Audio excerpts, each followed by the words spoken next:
Hi everyone, Helena here, and I'm with Lavette Cephus. Have I pronounced that correctly, Lavette? You did. Great job. Fantastic, great start from me there. And she is one of our 5 amazing members of the Nail Coalition who are sponsoring and supporting your first nail art challenge for the main contest of World Star Nail Artists. So Lavette, welcome. Thank you for being here. Thank you for having me. Now, you're all the way over in Atlanta, is that correct? That is correct. I've been here for 2 years. I moved here from Ohio.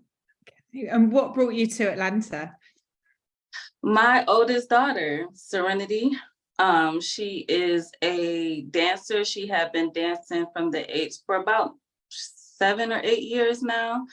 And during the pandemic, when everything shut down and she wasn't able to really dance, she found another passion, which she was actually going through kind of like a little depression period. And she started really diving into writing music. So where I was living, Toledo, was really, really small. We both pretty much had outgrown the city because of everything that we've done.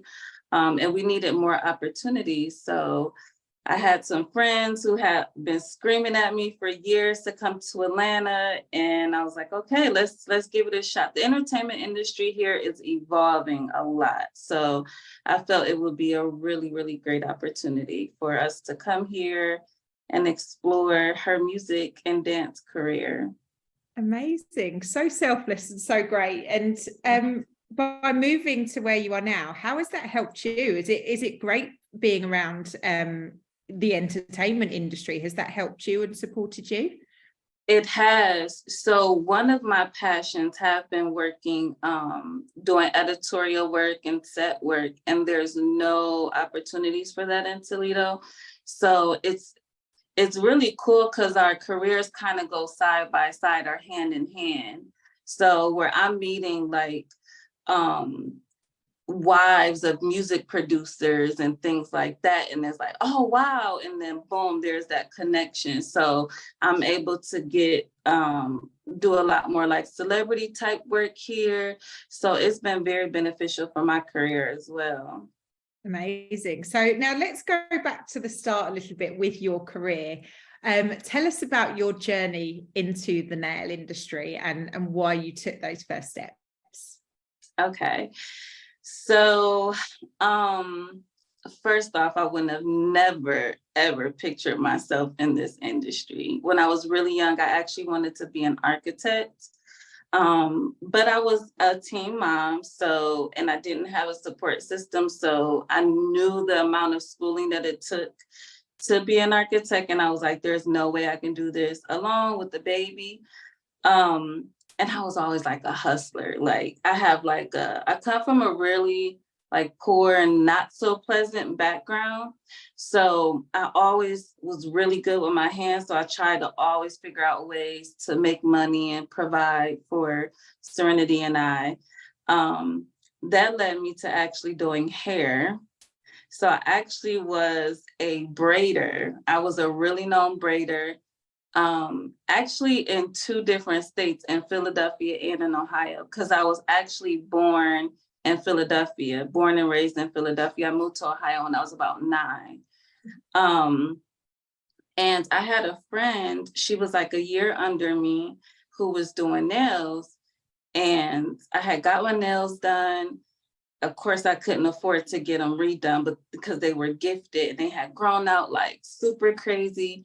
And I was like, oh, I want to just see if I can do this. I went to like Walmart, bought a bunch of arts and craft paints and just painted them. And the feedback, everybody was like, oh, who did your nails? And I'm like, I just painted them, like they look horrible, but everyone was blown away. Like that was the first time I had any experience with nails, like whatsoever. And they were like, you should try it. So I have a younger sister. She's 5 years younger than me. I like used her. I was like, hey, people are saying I should do this. Let me try to see what I can do. It took me probably like 8 hours to do a set of nails on her. because back then we didn't have YouTube or anything that we have today. So I had to kind of base it off of memory from that one time I got my nails done. And she went back to school and everybody was like, yeah, I want to do this. So I did that for about pretty much, I would say, my practicing trial and error phase for about 6 months, when all of my clients were like, you can go to school for this, and and I'm like, what? I had no idea whatsoever. Looked into it, and I ended up going to school for it within like 6 months of even touching it. Wow. And I guess the rest, as they say, is history. Yes. I'm so happy that they saw something in me and they had the knowledge that I did. And I'm very grateful that I had a good listening ear as well. Because at first I was like, what? And I was balancing between like the braiding and the nails, but the nails just gave me like a sense of like calmness, and it was like an outlet. It was like a release for me. So I took way more pride into doing the nails, because at heart, I've always been an artist, and I could do art. Like, that's why I had a big clientele for the braiding, because I would like braid certain designs and stuff in the hair, but it's nothing like having a brush and, having that fluidity. So I was like, I'm going to have to pick one. And my main clientele were guys. So they were mad. They were like, who am I going to find to braid my hair? Oh, I can imagine it. And I guess though, you've still kind of got a little bit of sense of that architecture vibe in your nail skills, because you're building and structuring nails as well. So you've got a little bit of it in there, I guess. Yes, I totally agree. And in terms of your nail style, or you as a nail artist, how would you describe yourself? Very eclectic. I like to bend the boundaries. So I always try to think outside of the box. So one thing about me as an artist, I really try not to look at what's trending and a lot of the other artistry around me, because it can really influence us. And I like to say I am the Ray Charles of nail art. You know how Ray Charles could mimic like any artist, any musician? Like, I feel like I'm a lot like that. Like, it's so easy for me to duplicate, replicate anything. And sometimes, we can get a little lost in that and finding ourselves in our way. So I take a lot of time to just tap into what inspires me the most. And I really try not to look at other art. So it allows me to really tap into my own mind and my own heart and spirit when it comes to nail art. So I'll say I have a very large range of where I can go. It's like boundless, honestly. Have you got, this is probably going to be a really difficult question, but have you got a nail design that you've created that you thought, yeah, I'm most proud of that, or I most like that one of your creations from the past? Man, yeah, that is very, very hard. There are several that pop out a lot. So during my time in NTNA, where my heart and where my mind was, the challenge where I picked a charity, that was one of my favorite designs. Really seeing where my heart and my mind was, and seeing that like outlined in the nail, it was like so like dear to me. And so that was one of my favorite pieces, which the nail replicated a road, and then me as a teen mom going down this path and graduating with the help of a charity called Mom's House. So that was definitely one of my favorite pieces. Another set was from NTNA as well, where I created like the melting Rubik's Cube. I just remember when I was creating that set of nails thinking like, this is awful. This is like horrible. Like, this is not it. And everybody like wanted to slap me in the face. Like, are you kidding me? These are freaking insane. And then as I really realized, like, that was like super creative. And one of the things about being like the type of creative that I am, really having to figure out how to execute things. Cause I was like, okay, I know I need this cube, had no idea how to do that, like how to do it, but somehow it still came to way. And what's another set that like really, there's so many. There's so many. Those, I would say those two are like my absolute favorite. When you're from one competitor to and champion to our top 12 that are competing in this challenge, talk us through your thought process when you have a brief for a challenge. What do you do? What was your kind of motion? What was your planning? Okay, I gotta go back like over 10 years, I think. So let's see. Oh man, it ranged every challenge. One, I would talk to friends, right? So there were like certain friends around me. I would give them the brief and I would say, this is what I'm thinking. And then a lot of times they would they'll say, oh, I can see that. And they might even have like an idea that I necessarily wouldn't take their idea, but that would spark another idea for me. So that was one of my tactics. Another one was I would surf the internet for inspiration. And I will also go to the library very often and sift through books. So those were some of my like biggest strategies when I was creating the design or the theme. When I had to like come up with the theme, those were like hands down the first things I would do. And I will also like go to fashion because I really love fashion and you can get so many different like ideas from fashion. If something like popped in my head, like for instance, I wanted to do something that involved lighting and that involved like 3D sort of architecture. So I would just Google those words and see what popped up. And a lot of times some odd or strange photo would pop up and I'm like, that's it. Like, I'm going to stick to that. And then I would just deconstruct the photo and pretty much articulate it in a way if I'm going to do it from a literal standpoint or from a non-literal standpoint when it comes for the nails. 90% of the time I try to go like non-literal unless it was just a very, very cool concept and idea. Wow, brilliant. So hopefully that will give our top 12 some inspiration, some ideas as well. Now, you touched there a little bit on how fashion inspires you. And I saw you I first met you when you won a competition, and your brand imagery, I mean, whenever you see you just think she's cool. Oh, thank you. You know, your style and your image. So how would you describe your personal style? And then we have to talk about this jewelry.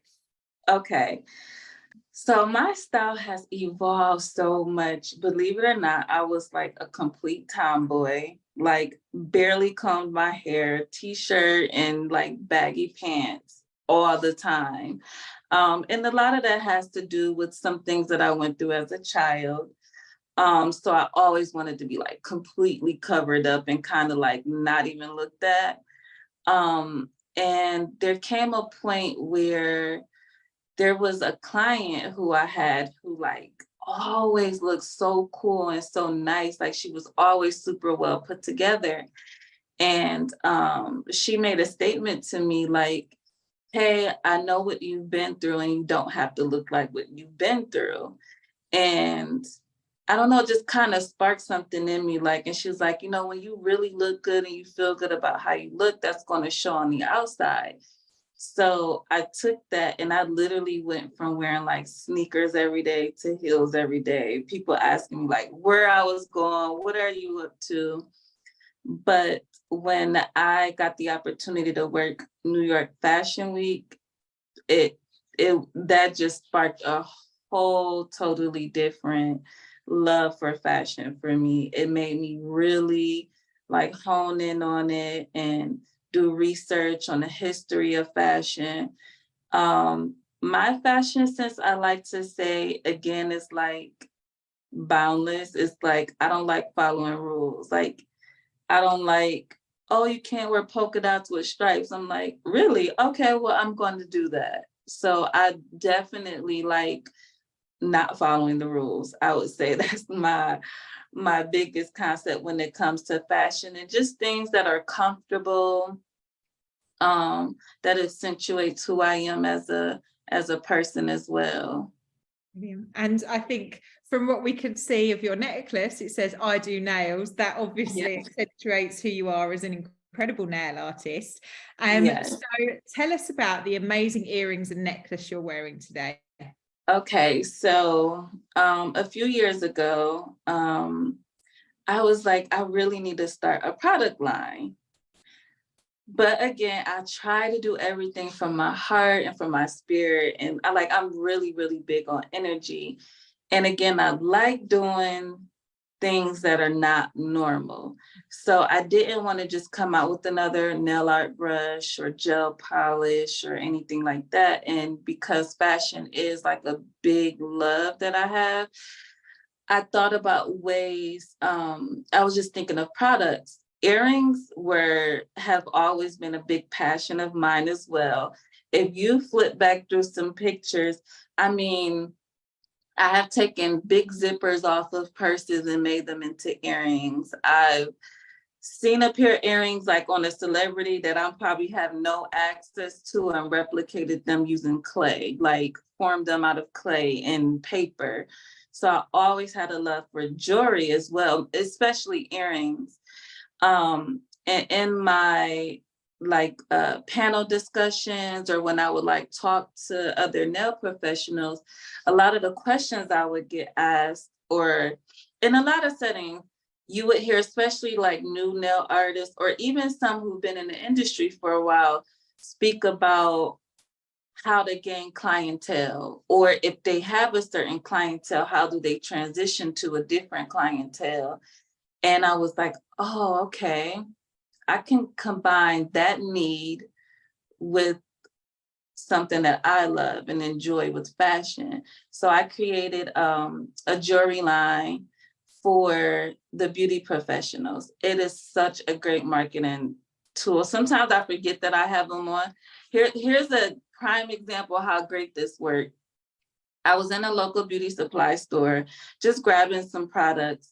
And the guy was like, oh, okay, I'll give you a 15% discount because you're in the industry. And I was like, how you know I'm in the industry? It was my first time ever going into this. He was like, oh, your necklace says you're a nail tech. And I was like, oh my goodness, yes. He was like, I wish everybody had those. And I was like, this is so perfect. And it's a great conversation starter, because sometimes that's part of the problem. People are afraid to speak. People don't know what to say. So it's doing the work for you. People like, oh, you do nails, or oh, you're a nail tech. Oh yeah. And then you can just market yourself. So I have necklaces, I do nails, nail tech. I have hairstylists, I do hair, many different branches of the beauty industry. And then like these earrings, which is a finger with the coffin shaped nail, and it says nail tech. And I also have an acrylic based earring where you can actually put like an NFC chip in it. So that accentuates the marketing, so they can tap the earring and like follow you or book you or whatever the case is. They are up on my website, but I have not done like any marketing for it yet. So that's something that I'm working on now. So yeah, And And so that's deep. my jury line. Love that. That's just so interesting. It just shows that creativity going into yet another avenue. That's really cool. And I think in terms of your brand name, you're talking about your website there, your business name is Beauty Asylum. What's the reasoning Yes. behind Oh my gosh. So I love telling this story. it? So, okay, so a big part of my fashion, I think people are very shocked to find, is I am a thrifter. So most of my fashion comes from like consignment shops or like secondhand stores. I just feel like you can get some of the most like creative pieces there and then piece them however. I'm fortunate to be fairly thin, so I shop in like all sections, men, women, youth. Like I even find stuff in the kids department sometimes and put it together. So I was at a consignment shop, actually looking for furniture this time. And there was this section that has some really amazing vintage pieces. And I could not decide what I wanted. So I like took a bunch of photos and I went back home and I just started like Googling like ideas for like a vintage setting, like room or living room. And this name popped up in this search. It was a bunch of vintage furniture, but then there was something that said asylum. And at the time, I was in the process of opening my salon and I was trying to figure out a name for my salon. And it clicked right away. And I was like, nail asylum. And I was like, no, because at the time I was going to school for aesthetics. And I was like, I want my salon to be the full spectrum of beauty asylum. I just thought that was like so cool, so dope. Like, I know nobody got that name. Googled it. And there was an artist in California with the name Beauty Asylum. It wasn't trademarked or anything, but she was a makeup artist who specialized in like the gory, like Halloween style makeup. So then I was like, I got so discouraged, but I'm like, this name, this is mine. Like, I need this. So what I did was I went on Google and I put in the translation, you can do like a translation thing. I put beauty and how you say it, how you pronounce it, and what it looks like in other languages. And Butte is how you really pronounce it, which is French. And I just love the way that looked. And the irony is my name is French. So I was like, that's it. It was meant to be. So I did beauty with the E and the asterisk on top, which is crazy. I never seen beauty spelt that way. And now I feel like it's everywhere. So I'm like, I did that. I put beauty with the E on the map. Oh, I love that. And it's so I love the French connection there. I mean, is your background French? I'm trying to think of what we can spill. No, not as far as I know of. I don't have a ton of history, like background of like my family, but I have no idea. My father said that was just the name that came to him the day I was born. And when I did research, I'm like, oh my goodness, this is a French name. And I have ran into some people who are French and they're like, oh, are you French? And I'm like, no. None. my mom just liked that French name. I love it. Oh, it's a brilliant way to look at how your business name then translated. So yes, so my idea was I love everything beauty. And I was like, oh, crazy about beauty, which I really am. And a lot of times when you're in the industry, you are. Absolutely, it fits perfectly. And I know you lead a busy life with your talent and all of the things that you do. So have you got an average day or an average week? Like, can you tell our top 12 what you do from day to day? It varies for sure. Since winning the competition, I feel like I haven't been able to like really have like a set schedule, because not only that, I am the go-to person for everyone, friends, family members. So that can really alter my day. But on average, I actually don't really sleep much. That's something that I'm working on now. So I do suffer from like insomnia, but I'm a creative. I'm like super, super crazy with ideas. So that's the main reason why I barely sleep. I get about 3 to 4 hours, 5 max of sleep. Wow. And my day usually starts at 5 a.m. I'm pretty spiritual, so I just try to meditate and set the tone for my day. Both of my children have been homeschooled. So the baby, she hasn't actually started school yet, but I've been preparing her since she was born pretty much. So I meditate. I am vegan. I'm actually transitioning into a fruitarian right now, meaning I would only eat raw fruit. So I try to eat a ton of fruit in the morning, and then I'll do a little workout, and then I have to get the kids up, get the baby ready, dressed. And then I spend a few hours teaching her, sifting through social media, working on my business. And I actually work, now I work 2 to 3 times a week in the actual salon setting. And it's pretty much all day since I only work those 2 to 3 days. So I work from 10 a.m. to sometimes 9, 10 at night. And the days that I'm not there, I try to block off time for like house calls. So that's why I say one day or 1 week could kind of range, because, celebrities and those jobs, sometimes they're like super last minute. And I can spend, an hour and a half to several hours on a house call, planning trips. I do a lot of mentoring as well for other beauty professionals. So I try to carve out a couple times a week doing that, mentoring artists, and many different avenues, some seasoned professionals, some newbies. And I just incorporated dating in this crazy freaking life of mine. So that's a whole nother challenge. I mean, why not make it harder? It's just like you've got so many things going on. Let's chuck in another one, eh? Let's throw that in there.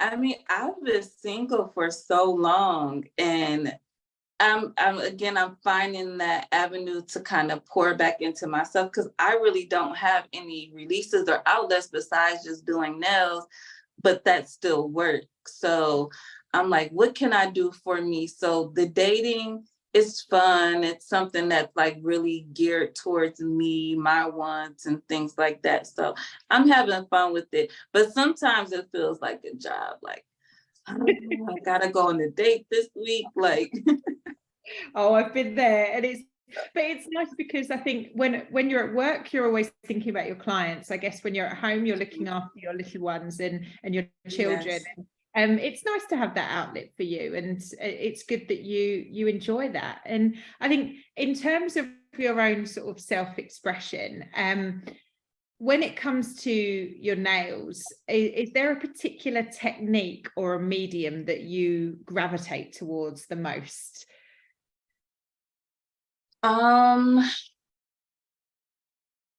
So doing nails for 15 years, the first, I would say 4 years, I did strictly acrylic, and I would glue like the nail tips on. And then I transitioned that 4th year to acrylic, some gel, little bit of gel, and all sculpture. So I definitely really love sculpting. Again, that goes back into the architecture, I believe. But any form of hand painting art, hands down, my favorite thing to do. Awesome. And I love a challenge. So I love getting like let's say like I find inspiration. Like I have 3 different places where I store inspiration.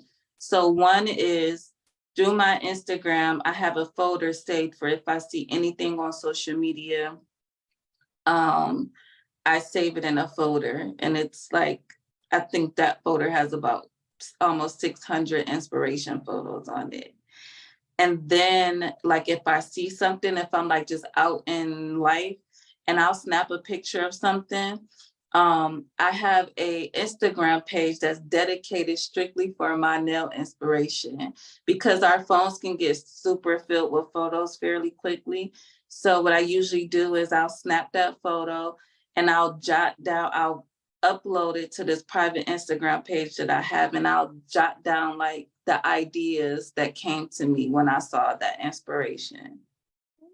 And then Pinterest, that's a whole nother rabbit hole of of inspiration. And I usually have that kind of broken up. So kind of neutral tones, maybe black and white tones, and then like super colorful. Yeah, I'm crazy. I'm really crazy. That's asylum. Yes, exactly. It's all making sense. It's all coming together. No, I love that. And would you want that, if you're comfortable, just you mentioned that you were quite a spiritual person. I feel like this could give our top 12 some inspiration. Can you tell us a little bit more about that?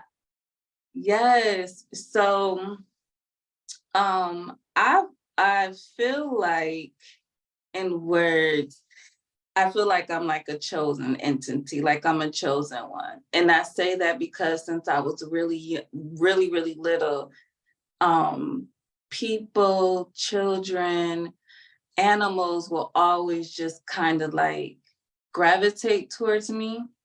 I really wasn't tapped into that when I was a lot younger, and I actually went through like a really like kind of dark phase. So when I moved from Philadelphia to Ohio, it was like a really big kind of culture shock for me. And the dynamic was super different. So in Philadelphia, it's a lot like New York. The houses are connected. Everyone feels like a family unit, like all of your friends, you grow up kind of like family. Versus in Ohio, it was more separated, I feel. Things were a little bit more cliquish. We were different, so we dressed different. We spoke different, like with the heavy, thick kind of New York style accent. So we got picked on like a lot. And that made me kind of close in and shut in. And that's where I would like sit and draw for hours. I would draw and read. That was like what I did. And honestly, I started to get a little bit more of that gravity pull that people would get when it was after I was already in the industry for a while, but it was more when I went back to school for aesthetics. And that class used to just be like, man, you are so just different. You're unique and you're this and you're that. And it kind of like reminded me of when I was younger. But I've become way more tapped into my spiritual energy once I moved here to Georgia. I'm not sure, again, I don't know a lot of my family history, but I'm pretty sure there's some sort of spiritual connection with me here. My mind is a lot more clear. It's a lot more sharp. I'm a lot more open-minded to stuff. My discernment has increased.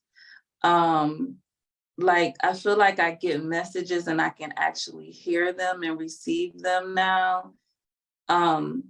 Here's an example, and it's going to sound kind of bad, so don't judge me. I had a vehicle for 12 years and I never wore my seatbelt. It had the craziest, annoying noise, but it never bothered me. Like if I was on the phone with someone, they'll be cussing me out, put that dang seatbelt on. And I'm like, dang, I didn't even hear it. And the moment I moved here, I started to wear my seatbelt because the noise drove me insane. After 12 years, And one day, like, I was just so shocked at that. Like, why is this, out of all of these years, why is this noise bothering me now? And my cousin was like, well, maybe your mind is clear now. Maybe your spirit is clear. And it made total sense to me. And it gave me chills thinking about it. A month afterwards, I was in a car accident. Yeah. Goodness. Yes. So that alignment and that like connection, I was like, wow, like had I not worn my seatbelt, who knows, what would have happened. But it was a pretty bad accident. My car was totaled and everything. And I had my seatbelt on. Wow. I mean, yeah, definitely stars were aligned there, because that is quite a story, and that is quite a coincidence if it wasn't. So wow, that's fascinating. Yes. So I feel like a lot of the things that like I asked the universe for. So in my spiritual journey, I pretty much feel like I'm being guided by ancestors, and I just try to visualize signs or see signs. I'm way more open to them. So even like I had to do research, because when I moved here, I would see repeated numbers all the time. And I didn't know what that meant, because it was like my first time ever experiencing it. And I would just go to Google, like, what does this mean? I keep seeing like 222s or 444 or 1111. And when I would like research it, and it's like, wow, like it's most of the time it just meant to like keep going. You're on the right path, you're on the right journey, and your ancestors are just basically trying to reassure you of that. So I really, really like strongly believe that that's what's going on. Yeah, amazing. And in terms of your, just to wrap up, in terms of your future and where you're going along this path, what do you see in the next couple of years? What are your hopes and goals? So my newfound, my new message that I received recently, which was actually extremely clear, was I believe I'm going to be a very huge, influential public speaker in regards to life-changing experiences, because I do have a powerful story. I've been very, very scared to tell my story, but the message that I received basically said, like, you have to tell it. And it made me realize how fearless I am, because usually, like, I'm not afraid to do anything. I mean, I packed up me and my children and moved across all these states and didn't know anyone here or anything. Like, that's how fearless I am. But receiving this message, I was like scared out of my mind. But I know that greatness is on the other side of fear. So I've been trying to like figure out the way that I have to tell this story, because it's very, very powerful. And I know that it could change a lot of people's lives and help a lot of people. So I definitely see like public speaking in regards to that in the near future. I also have been working on my own clothing brand. I already have the name. It's a dose.